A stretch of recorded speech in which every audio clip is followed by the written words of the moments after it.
Somewhere in this crowd, waiting for an autograph in the Avenues Mall, was a little kid dreaming of someday being just like Tim Tebow, one of the best players in college football. We waited for 2 or 3 hours in that line to go see Tim Tebow, and Mac was so excited. He had found, the event, and we were waiting in line, and we sat there, and he got in that line. He was so happy, and we still have that picture, and we have the signed football right over there. A decade later, that kid is one of the best players in college football. Jones sets, gonna go deep, got a man, and got it, complete.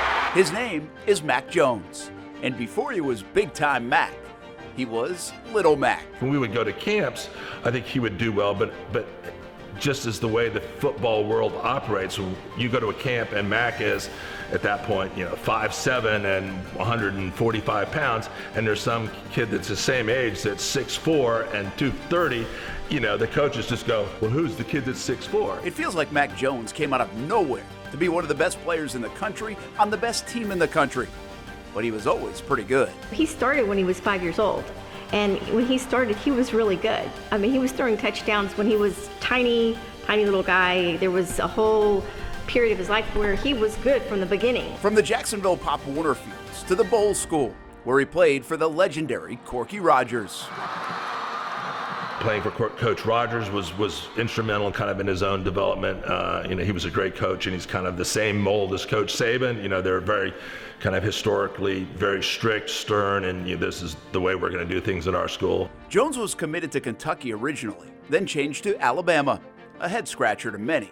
Bama had Jalen Hurts at the time and Tua Tagovailoa on the horizon.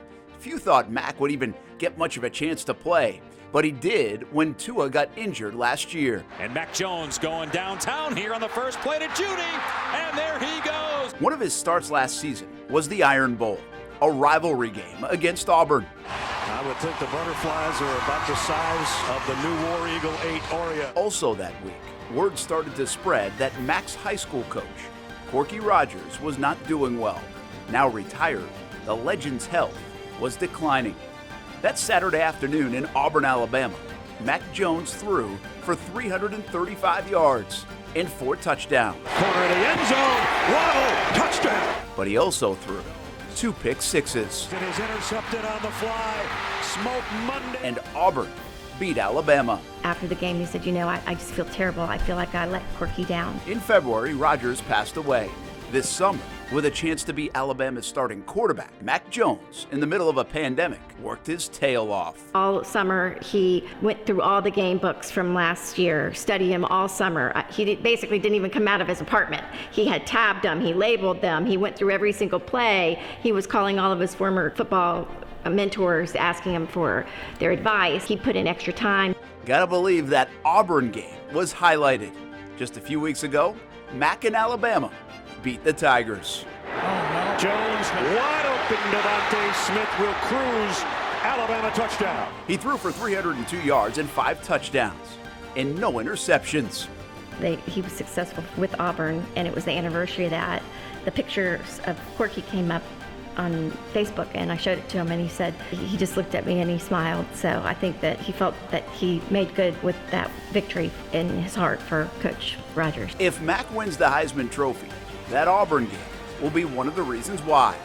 But first things first, Saturday's SEC championship game against Florida. Anytime we say something, Mac tells us, Mom and Dad, y'all need to be good. You need to do what Coach Saban tells you, and don't think about any of that till the last game. It's a great ride. It really is. And what's the final destination? We'll find out. It's to be determined. Yeah. It would be amazing. It truly would be amazing, and especially after he's started out as 5 years old, wanting to play football every single moment. It was just a dream a decade ago, from a crowded mall to quite possibly the most exclusive fraternity in sports. And maybe someday soon, little kids will be waiting in line to get Mac Jones' autograph.